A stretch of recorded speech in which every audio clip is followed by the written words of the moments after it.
प्रभु यीशु मसीह के मधुर और मीठे नाम में आज दिनांक 19 अगस्त दिन शुक्रवार को हम आप सब अपम के श्रोताओं का हार्दिक स्वागत करते हैं। आज के दिन के लिए जो वचन है वो लिया गया है भजन संहिता की पुस्तक 128 का 3रा पद।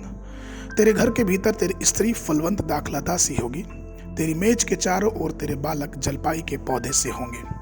प्रभु में मेरे प्रिय लोगों, इस्राएली लोग 3 प्रकार के पौधों को महत्वपूर्ण मानते हैं। सबसे पहले और सबसे महत्वपूर्ण जैतून का पेड़ है जो उनके आध्यात्मिक जीवन का स्रोतक है। दूसरा अंजीर का पेड़ जो कि उनके राजनीतिक जीवन को दर्शाता है। और तीसरा अंगूर का बेल जो उनके पारिवारिक जीवन का प्रतीक है। इस्राएल के लोग अपने सामने आंगन में अंगूर की लता लगाते थे और उसे फल देकर उसके फल को देखकर उन्हें खुशी होती थी। वे उस दाखलता की छाया में बैठते थे जब तेज धूप होती थी।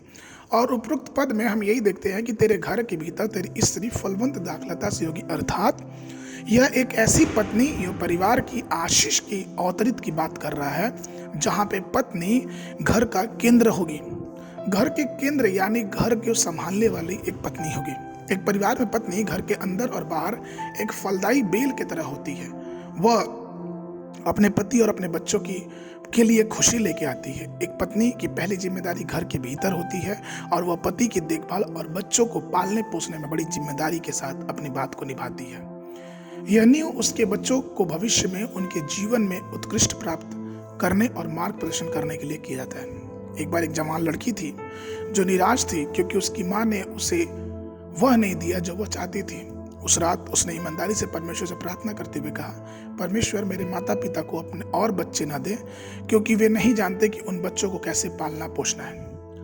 यह कितना दुखद है कि एक छोटा सा बच्चा इस प्रकार की प्रार्थना करे। पत्नी की तुलना फलवंत दाखलता से इसलिए किया गया है क्योंकि दाखलता एक श्रेष्ठता और एक गुणवत्ता को दर्शाता है। अंगूर की दाखलता घर की सारी सीमाओं पर अपनी डालियों को फैलाता है। इसी तरह से परिवार में पत्नी को बच्चों, परवरिश और रिश्तेदारों और सब प्रकार की जिम्मेदारियों को बहुत ध्यान से और बहुत गंभीरता पूर्वक देखना पड़ता है। महिलाओं को विशिष्ट रूप से वास्तविक अस्तित्व के साथ संपन्न किया गया है। आपके पास आने वाली हर एक व्यक्ति को गर्मजोशी से स्वागत करना, प्रभु में उनको मजबूत करना या फिर जो प्रभु में नहीं है उनको प्रभु के पास लेके आना भी एक पत्नी का महत्वपूर्ण योगदान रहता है।